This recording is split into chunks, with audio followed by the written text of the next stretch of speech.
जय हिंद दोस्तों आज का जो टॉपिक है वो है फॉर्मेशन ऑफ स्टीम, यानी कि स्टीम का बनना, वाष्प का बनना। तो अब आप सोचेंगे कि इससे में बड़ी बात क्या है, स्टीम तो नॉर्मली बन जाएगा। आपका एक बीकर में हम पानी ले लिए, उसको गर्म किए और कुछ समय बाद हमारा जो है स्टीम का फॉर्मेशन होना स्टार्ट हो गया। आप बिल्कुल सही है, जो स्टीम का फॉर्मेशन जो होता है वो इसी तरह होता है कि हम लोग एक बीकर में पानी ले लेंगे और उसको हीट देना स्टार्ट करेंगे, यानी गर्म करेंगे, तो कुछ समय बाद हमारा जो है वो बॉइलिंग होना स्टार्ट होगा और स्टीम का फॉर्मेशन होगा। ठीक है, लेकिन ये जो होता है वो नॉर्मली होता है। आप जो नॉर्मल जो अपना डेली जो घरों में जो यूज करते हैं वो इस तरह का हो गया, स्टीम का फॉर्मेशन हो गया, वही चीज़ वो स्टीम भी कहलाता है। लेकिन इंजीनियरिंग भाषा में हम लोग स्टीम को सिर्फ स्टीम के नज़रिए से नहीं देखेंगे, उसको एक मतलब समझेंगे ना कि स्टीम में जो आने वाले अलग अलग जो टर्म्स है उसको भी देखेंगे। यानी कि स्टीम का हम लोग एक तरह से पोस्टमार्टम कर देंगे यहाँ पे। तो वीडियो मतलब जो होगा वो बहुत ही ज़्यादा डिटेल में होगा। यहाँ पे हम लोग बहुत ही जो स्टीम से रिलेटेड जो टॉपिक है कि जैसे हम एक क्वेश्चन ही अभी कर दें कि हमारा जो टरबाइन होता है पावर प्लांट में, उसमें हम लोग जो स्टीम यूज करते हैं वो सुपर हीटेड स्टीम होता है। ऐसा क्यों होता है? हम लोग जो ये घरों में जो स्टीम यूज करते हैं, जो प्रेशर कुकर में बनता है, आपके बर्तन में बनता है, वही यूज करते हैं, तो क्या होगा? साथ में इसके अलावा स्टीम से रिलेटेड जो ये टर्म्स है, जैसे wet steam, dry steam, superheated steam, dryness fraction, sensible heat, latent heat, saturation temperature, critical point, critical temperature and pressure, ये क्या होता है? ये सभी चीज़ का आंसर आपको इसी वीडियो में मिलेगा। इसके अलावा हम लोग एक चीज़ और देखेंगे कि जो हम लोग रैंकाइन साइकिल जब हम लोग देखते हैं, पावर प्लांट इंजीनियर्स के लिए बहुत इंपॉर्टेंट है रैंकाइन साइकिल। तो रैंकाइन साइकिल में आप ये जो डोम देखते हैं, ये जो कर्व देखते हैं, तो ये कर्व कैसे बना है, तो ये भी जानकारी आपको मिल जाएगा कि ये कर्व का फॉर्मेशन कैसे होता है। और साथ में हम लोग देखेंगे कि प्रेशर बढ़ाने से हमारा वाटर का बॉइलिंग पॉइंट कैसे बढ़ता है। क्या वाटर जो है वो 120 डिग्री पे बॉईल हो सकता है या 80 डिग्री पे भी बॉईल हो सकता है? पहाड़ी इलाकों में जाते हैं तो हमारा वाटर जो है वो क्यों जल्दी बॉईल हो जाता है? तो इन सभी बातों का डिस्कशन इस वीडियो में हम लोग बहुत ही डेप्थ में करेंगे। यानी इसीलिए मैं कह रहा हूँ कि यहाँ पे हम लोग स्टीम का पोस्टमार्टम करेंगे और देखेंगे इस सारे टॉपिक को। तो वीडियो बहुत ही इंफॉर्मेटिव होने वाला है, बहुत ही इंटरेस्टिंग होगा। तो वीडियो को अंत तक जरूर देखिएगा, क्योंकि वो हर मैकेनिकल स्टूडेंट के लिए बहुत जरूरी है ये टॉपिक को समझना। और पावर प्लांट के इंजीनियर्स के लिए तो ये बेस है, इस टॉपिक को तो जानना ही चाहिए, ताकि उनका जो कॉन्सेप्ट है वो आगे चल के क्लियर हो सके, उनका सारा जो बेसिक जो फंडा है वो क्लियर है। तो वीडियो को करते हैं स्टार्ट। और यदि आप इस चैनल पर अभी तक नए हैं तो चैनल को सब्सक्राइब कर लीजिएगा और बेल नोटिफिकेशन को ऑन कर लीजिएगा, ताकि इस टाइप का इंफॉर्मेटिव वीडियो आपको सबसे पहले मिले।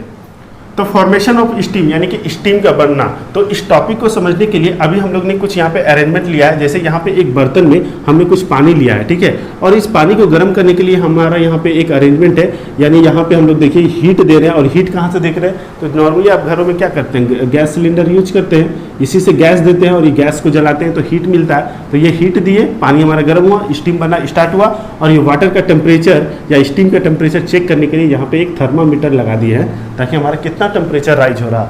ओके, इसके अलावा एक यहाँ पे ग्राफ हम लोग प्लॉट किए हैं, जिसको अभी हम लोग आगे चल के और देखेंगे डिटेल में। तो यहाँ पे आप देखिए कि एक्स एक्सिस पे हमारा इंथैल्पी हो गया। अब इंथैल्पी क्या होता है, तो इसके लिए अलग सेपरेट वीडियो है। अभी आप ये समझिए कि इंथैल्पी मतलब हो गया एक तरह से टोटल हीट, यानी कि हीट एनर्जी। ये यहाँ पे आप जो हीट दे रहे हैं ना, ये गैस से, तो ये गैस से जो आपको ऊष्मा मिला, जो हीट मिला, उसी को कहा जाता है इंथैल्पी। तो नॉर्मली अभी इस टॉपिक को समझने के लिए आप समझिए क्या कि यहाँ पे हीट दे रहे हैं, ठीक है, वही चीज़ है। और जो हीट देने से हमारा टेम्परेचर कितना राइज हो रहा है, उसको हम लोग वाई एक्सिस पे रख लिए हैं, ठीक है। तो वाई एक्सिस पे हो गया टेम्परेचर। तो अभी देखिए यहाँ पे जो हमारा जो वाटर है वो 4 डिग्री सेंटीग्रेड पे है, ठीक है, मान लेते हैं 4 डिग्री सेंटीग्रेड है। तो यहाँ पे आ गया 4 डिग्री सेंटीग्रेड। अब हम लोग इसको क्या करें, गर्म करना स्टार्ट करें, हीट देना स्टार्ट किए, ठीक है। आप यहाँ पे गैस जलाएं, हीट मिला, तो हीट मान लीजिए यहाँ पे हम लोग कुछ ऐड किए, तो हमारा क्या होगा, वाटर गर्म होगा। तो मान लीजिए यहाँ पे कुछ गर्म हुआ, 10 डिग्री हमारा यहाँ पे वाटर का टेम्परेचर बढ़ गया। अब देखिए और हीट दिए, तो और हीट देंगे तो आपका क्या होगा, टेम्परेचर और बढ़ेगा, 50 डिग्री हो गया। और अगर आप हीट देंगे तो क्या होगा, ये 100 डिग्री तक चला जाएगा।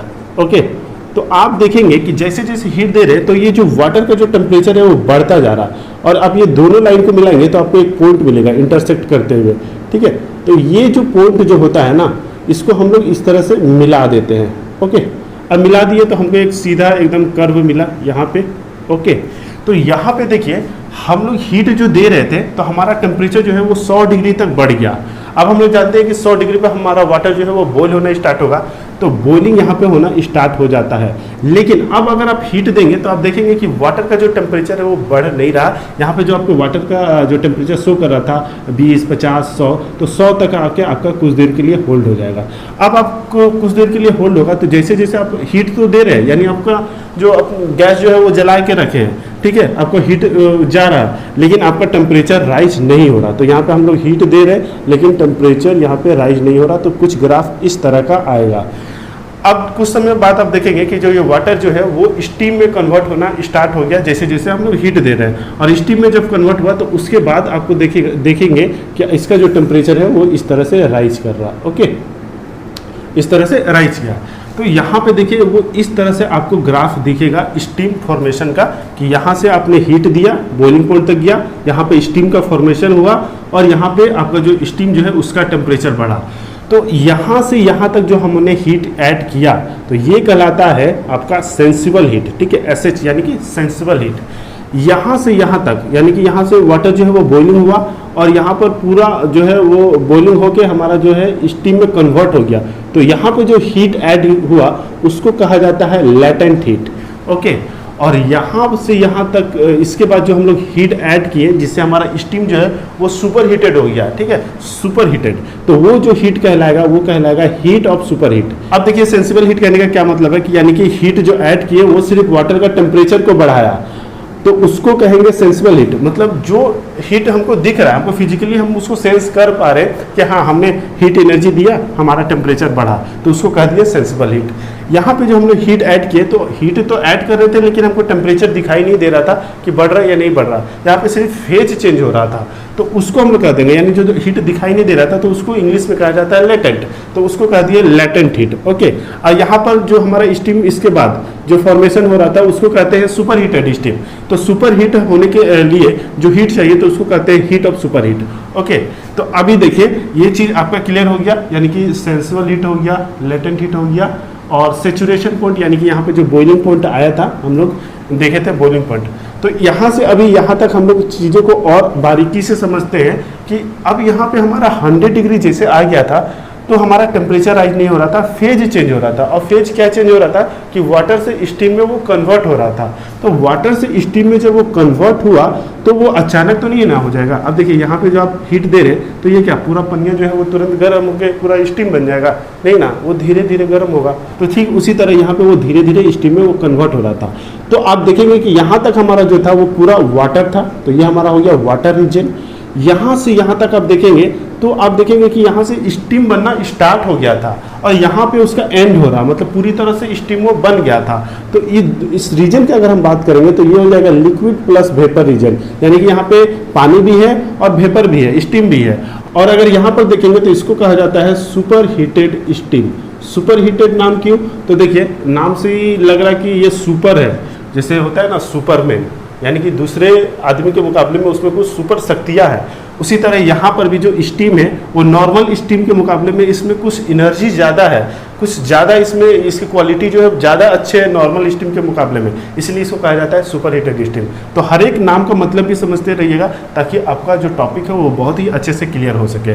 अब देखिए इस रेजिन को हम लोग समझते हैं कि यहाँ पे क्या चीज़ है। तो यहाँ पर जैसे कि लिक्विड और वेपर दोनों है, तो यहाँ पे जैसे जैसे स्टीम बनना स्टार्ट होगा तो यहाँ पर क्या होगा, पहले क्या होगा, वो ज़्यादा वेट होगा, यानी कि ज़्यादा वो भीगा हुआ स्टीम होगा, उसमें वाटर की क्वांटिटी ज़्यादा होगी, तो वो कहलाएगा वेट स्टीम। और जैसे जैसे आगे जाएगा वो ड्राई होते जाएगा, ठीक है, उसमें मतलब वाटर पार्टिकल्स कम होते रहेंगे। तो यहाँ पर एट द एंड आएगा जहाँ पर आपका जो है उसमें लिक्विड नहीं रहेगा, वो पूरा तरह से वेपर में कन्वर्ट हो जाएगा, तो उसको कहा जाता है ड्राई स्टीम।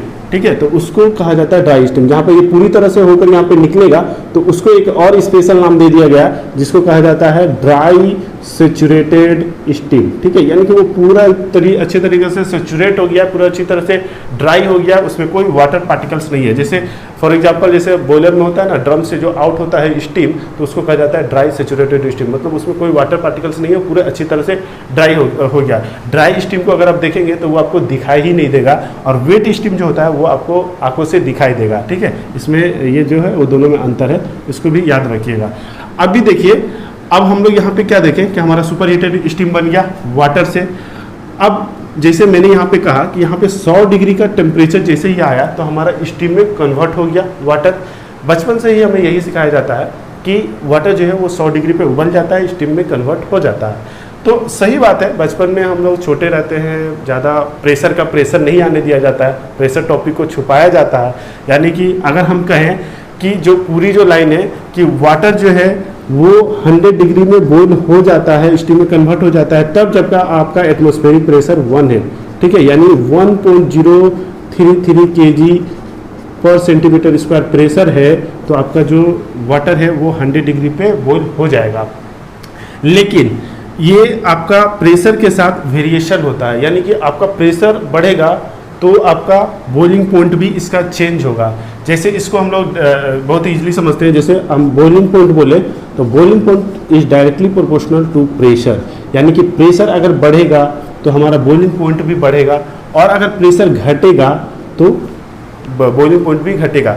जैसे इसको एक एग्जांपल से समझते हैं, जैसे आपके घरों में सब्जी रखा हुआ है, किसी ने सब्जी ला कर दिया और कहा कि आपका जो ये सब्जी है वो अच्छा से तभी बॉईल हो पाएगा जब उसको 100 डिग्री सेंटीग्रेड वाला वाटर से बॉईल मत कीजिएगा, उसको 120 डिग्री वाला वाटर से गर्म कीजिएगा। तो आप कैसे कर सकते हैं, क्योंकि वाटर तो आपका नॉर्मली 100 डिग्री पे बॉईल हो जाएगा, 120 डिग्री आप कैसे ला सकते हैं, तो प्रेशर बढ़ा दीजिए। तो प्रेशर आप बढ़ाएंगे ना तो बॉइलिंग पॉइंट भी बढ़ जाएगा। जैसे यहाँ पे 1 kg था, यहाँ पे आप 2 kg कर दीजिए, ठीक है, तो 2 kg पर सेंटीमीटर स्क्वायर करेंगे तो इसका टेम्परेचर जो है अप्रोक्स 120 डिग्री बढ़ जाएगा, मतलब बॉइलिंग पॉइंट इतना आ जाएगा, यानी 120 डिग्री आएगा ना तभी आपका जो वाटर है वो बॉईल होगा। ये एक जनरल डाटा है, स्टीम टेबल से आपको एक्यूरेट मिल जाएगा कि प्रेशर के रिस्पेक्ट में आपका कितना बॉइलिंग पॉइंट होता है। ओके, यहाँ पे सिर्फ टॉपिक को समझने के लिए ये डाटा लिया गया है। तो अब आपका 120 आ जाएगा तो आपका जो सब्जी है वो आपका जल्दी अच्छे से बॉईल हो जाएगा, पक जाएगा। जैसे आप घरों में देखे होंगे चिकन या मटन या नॉनवेज जो भी बनाते हैं तो वो आपका प्रेशर कुकर में जल्दी बन जाता है। तो प्रेशर कुकर में यही रीजन है कि वहाँ पे प्रेशर बढ़ जाता है, तो इसीलिए उसका नाम प्रेशर कुकर भी है। तो प्रेशर बढ़ जाने की वजह से क्या होता है, उसमें जो एनर्जी है, जो वाटर में जो एनर्जी है वो बढ़ जाती है, यानी कि उसका बॉइलिंग पॉइंट बढ़ जाता है। तो उसमें जाहिर सी बात है हीट एनर्जी ज़्यादा है। अब जिसमें जो ज़्यादा हीट रहेगा तो क्या होगा, वो उसको जल्दी पकाएगा, इसलिए उसमें चिकन जो मटन होता है वो जल्दी बन जाता है। तो आई होप आप इसको समझ गए होंगे। दूसरी जो चीज़ें हैं कि हमारा प्रेशर बढ़ा तो बॉइलिंग पॉइंट भी बढ़ गया, लेकिन क्या प्रेशर घटाएंगे तो हमारा बॉइलिंग पॉइंट घट भी जाएगा, यानी 100 डिग्री पे जो उबल रहा था वो क्या 90 डिग्री पे, 80 डिग्री पे, 50 डिग्री पे उबल जाएगा। तो बिल्कुल सही है, आप एकदम सही बात है कि अगर आप प्रेशर घटाते हैं ना तो हमारा बॉइलिंग पॉइंट भी घट जाता है। जैसे एग्जाम्पल से बात करें कि पहाड़ों इलाकों पे आप जाते हैं तो हमारा जो वाटर का बॉइलिंग पॉइंट है वो घट जाता है, यानी वाटर जो है वो जल्दी उबलने लगता है। उसका कारण ये है कि जैसे जैसे हम ऊंचे जाते हैं हमारा एटमॉस्फेरिक प्रेशर डाउन हो जाता है। वो क्यों, क्योंकि एटमॉस्फेयर का जो ये लेयर है ना वो कम होते जाता है। इसको डायग्राम से समझिए, ये अर्थ हो गया, यहाँ पे आप खड़े हैं, ठीक है, तो अभी क्या ये पूरा एटमॉस्फेयर है ये, तो इसमें आपको इतना प्रेशर मिल रहा था अभी, लेकिन अब आप पहाड़ों पर चलिए, यहाँ पे एक पहाड़ है और यहाँ पे आप खड़े हो गए, तो अब क्या इतना ही एयर है, इतना ही एटमॉस्फेयर है, तो प्रेशर भी क्या होगा, कम मिलेगा। तो इसलिए जैसे जैसे हाइट पे जाते हैं ना तो प्रेशर घटता जाता है, और प्रेशर अगर घटेगा तो बॉइलिंग पॉइंट जो है वो भी घट जाएगा, यानी वाटर जो है वो जल्दी जो है वो बॉईल हो जाएगा, यानी कि उसमें हीट एनर्जी भी कम रहेगा। याद रखिएगा, बॉइलिंग हो जाने का मतलब ये नहीं कि उसी तरह से आपका इफेक्ट करेगा जैसे आपका नॉर्मली करता है। इसको जैसे हम बोले एक क्वेश्चन करें कि आपका जो है वो 100 डिग्री वाटर से आपका ज़्यादा हाथ जलेगा या 100 डिग्री पे जो स्टीम है उससे ज़्यादा हाथ जलेगा, तो नॉर्मली आप सोचेंगे कि लगेगा कि वाटर से जल्दी जलेगा, क्योंकि नॉर्मली जलता है वाटर से ही। लेकिन जो आंसर है वो है आपका करेक्ट आंसर वो स्टीम से, ठीक है, स्टीम से आपका हाथ ज़्यादा जलेगा। देखिए क्यों, क्योंकि आपका जो लेटेंट यहाँ पे जो है वाटर तक जो है वो सेंसिबल हीट है, लेकिन यहाँ तक आपका जो स्टीम जो है, जो ड्राई स्टीम है, उसमें सेंसिबल हीट और लेटेंट हीट दोनों है, मतलब टोटल हीट जो है, क्वांटिटी जो है, जो एनर्जी जो है वो इसमें ज़्यादा है स्टीम में, इसलिए स्टीम से आपका हाथ जो जलेगा वो ज़्यादा जलेगा। ठीक उसी तरह यहाँ पर क्या है कि जो 80, मान लीजिए यहाँ पे एटमॉस्फेरिक टेम्परेचर 0.8 है, तो यानी 80 डिग्री पे, ठीक है, एक जनरल डाटा से बोल रहे हैं कि 80 डिग्री पर आपका वाटर जो है वो बॉईल हो गया, तो क्या यहाँ पे खाना जल्दी उबल जाएगा, जल्दी पक जाएगा? नहीं ना। तो यहाँ पे जो होगा, क्यों जल्दी नहीं उबलेगा, क्योंकि यहाँ पे जो हीट एनर्जी है उसमें कम है। ओके, यहाँ पर आपका क्या है, उसी तरह जैसे 120 था वो 100 डिग्री के कंपैरिजन में वो जल्दी उबाल आपको खाना बना के दे रहा था, क्योंकि उसमें हीट एनर्जी ज़्यादा था। तो बॉइलिंग होने का मतलब ये नहीं है कि आपका जो है वो उतना ही इफेक्टिव होता है जितना आप जनरल समझते हैं, ठीक है। डिपेंड करता है कि आपका उसमें हीट एनर्जी कितना है, ओके, बॉइलिंग एक फिनोमिना है, ठीक है। जो बबलिंग होता है, वाटर का बबलिंग होता है, उसी को बॉइलिंग कहा जाता है। तो बॉइलिंग आपका किसी भी टेम्परेचर पे हो सकता है, किसी भी प्रेशर पे हो सकता है। तो आपको देखना है कि प्रेशर के क्या प्रेशर है और उसके रिस्पेक्ट में जो टेम्परेचर होगा उसी टेम्परेचर पे वाटर बॉयल होगा, ठीक है। उसमें हीट एनर्जी अलग अलग हो सकती है, इसीलिए जो होता है वो वाटर से आपका हाथ जो होता है वो कम जलता है और स्टीम से आपका हाथ जो है वो ज़्यादा जलेगा। तो आई होप कि आप इसे समझे होंगे। अब देखिए, प्रेशर बढ़ने से जो हमारा वाटर का जो सैचुरेशन पॉइंट या बॉइलिंग पॉइंट जो कहें वो बढ़ जाता है। तो ये इसको हम लोग का कहने का मतलब यही था कि इसको हम लोग को अभी टॉपिक को समझना है। तो देखिए, जैसे अभी हम लोग 1 kg में लिए थे तो हमारा 100 डिग्री पे वो उबल गया। अब प्रेशर थोड़ा बढ़ा दे रहे हैं, तो प्रेशर जैसे बढ़ाएंगे तो अब 100 डिग्री पे नहीं उबलेगा। अब क्या है, इसका यहाँ से वो स्टीम में कन्वर्ट होना स्टार्ट होगा। तो ये इस तरह से, ठीक है, ये यहाँ पे इसका ग्राफ जो इस तरह से आएगा। तो ये आपको यहाँ पे गया, फिर ये इस तरह से आपका सुपर हीटेड हुआ। फिर मान लीजिए कि नहीं, हम 10 kg में करना चाहते हैं, ठीक है भैया, आप 10 kg में कीजिए तो आपका ग्राफ कुछ इस तरह का जाएगा, ठीक है। हम 50 kg में करना चाहते हैं, ठीक है, ओके। तो 50 kg में करेंगे तो कुछ इस तरह का जाएगा। अब आप बोले नहीं सर, हम इसको 50 kg में नहीं, हम इसको और भी ज़्यादा करना चाहते हैं। तो मान लीजिए हम यहाँ से कर दिए थोड़ा, ओके। और अगर प्रेशर बढ़ाना चाहते हैं तो देखिए यहाँ पे क्या होगा। एट द लास्ट आप देखेंगे कि ये जो ग्राफ जा रहा है ये कुछ इस तरह का जा रहा है, यानी कि यहाँ पे जो लेटेंट हीट जो है वो कम हो गया है। यहाँ पे एक आपको एकदम पूरा पॉइंट मिलेगा।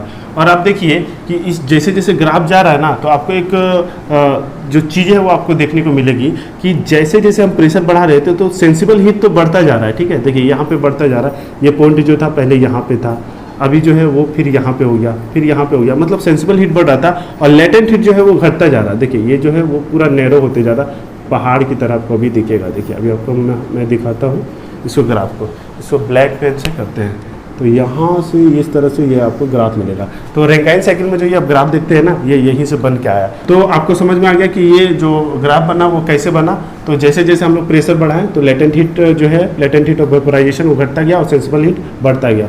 अब देखिए ये दोनों पॉइंट जो है वो एक पॉइंट पे मिल रहा है, तो उस पॉइंट को कहा जाता है क्रिटिकल पॉइंट, ठीक है। ये हो गया क्रिटिकल पॉइंट। और क्रिटिकल पॉइंट पे जो टेम्परेचर होता है उसको क्रिटिकल टेम्परेचर, और जो प्रेशर होता है उसको क्रिटिकल प्रेशर कहा जाता है। उसकी वैल्यू कितनी होती है, तो प्रेशर जो होता है 225 kg पर सेंटीमीटर स्क्वायर, और बार में बोले तो 221।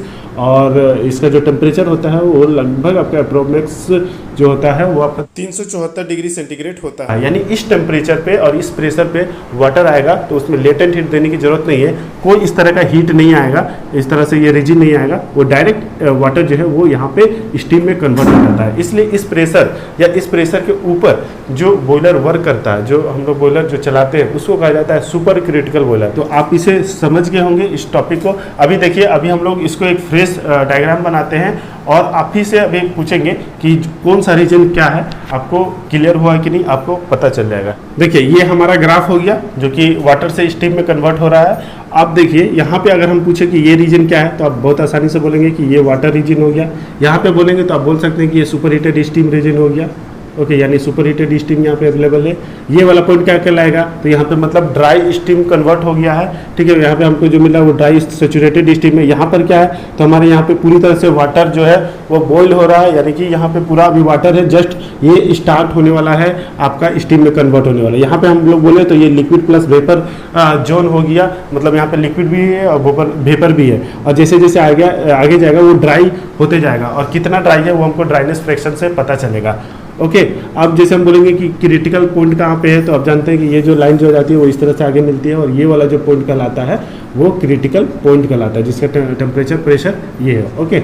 अब जैसे मैं पूछूं कि लेटेंट हीट कहाँ पे है, तो ये जानते हैं फेज जहाँ पे चेंज होता है, जहाँ पे हमको पता नहीं चल पा रहा हीट, तो वहाँ पे आपका क्या है वो लेटेंट हीट है। और वाटर को बॉइलिंग पॉइंट तक यानी सेचुरेशन पॉइंट तक जब गर्म कर रहे हैं तो वो हो गया सेंसिबल हीट। अब जैसे यहाँ पे होता है ये सुपर हीटेड स्टीम हो गया पूरा, तो सुपर हीटेड स्टीम जानते हैं कि आपका टरबाइन में यूज किया जाता है। तो अब आपको समझ में आ गया होगा आई होप कि सुपर हीटेड स्टीम का ही यूज क्यों किया जाता है। अब देखिए मान लीजिए यहाँ वाला स्टीम का हम लोग यूज करेंगे तो हम बोलेंगे कि ये वाला ज़्यादा अच्छा वर्क करके देगा या ये वाला, तो आप जानते हैं कि जिसमें ज़्यादा एनर्जी होगा वो ज़्यादा अच्छा वर्क करके देगा। एक एग्जांपल से समझते हैं, आपके पास एक ताकतवर लेबर है और एक आपका कमज़ोर लेबर है, कौन आपको अच्छा करके देगा वर्क, तो आप जानते हैं बहुत आसानी से बता देंगे कि जो ताकतवर होगा वो आपका अच्छा ज़्यादा काम करके देगा। तो ठीक उसी तरह होगा, इसमें जो सुपर हीटेड स्टीम है और जो ये ड्राई स्टीम है, इन दोनों में से कौन ताकतवर है? तो सुपर हीटेड है, क्योंकि इसमें हम लोग हीट ज़्यादा दिए तो इसका टेम्परेचर भी ज़्यादा है, तो यानी कि टोटल अगर कहें तो इसमें इंथैल्पी ज़्यादा है, टोटल हीट ज़्यादा है, यानी कि अगर जनरल भाषा में कहें तो इस स्टीम में ताकत जो है वो ज़्यादा है। तो अगर ज़्यादा ताकत है तो ये हमें ज़्यादा वर्क करके भी देगा, तो इसलिए सुपर हीटेड स्टीम का यूज किया जाता है। ओके, तो आई होप कि आप इस चीज़ को समझे होंगे और साथ में ये भी सारा जो टॉपिक होगा वो आपका क्लियर हो गया होगा। तो वीडियो कैसे लगा आपको कमेंट बॉक्स में ज़रूर बताएं, और वीडियो अच्छा लगा हो तो वीडियो को प्लीज़ लाइक करें और ज़्यादा से ज़्यादा शेयर करें। अब हम लोग मिलेंगे कुछ इसी टाइप का नॉलेजेबल वीडियो के साथ, तब तक के लिए जय हिंद।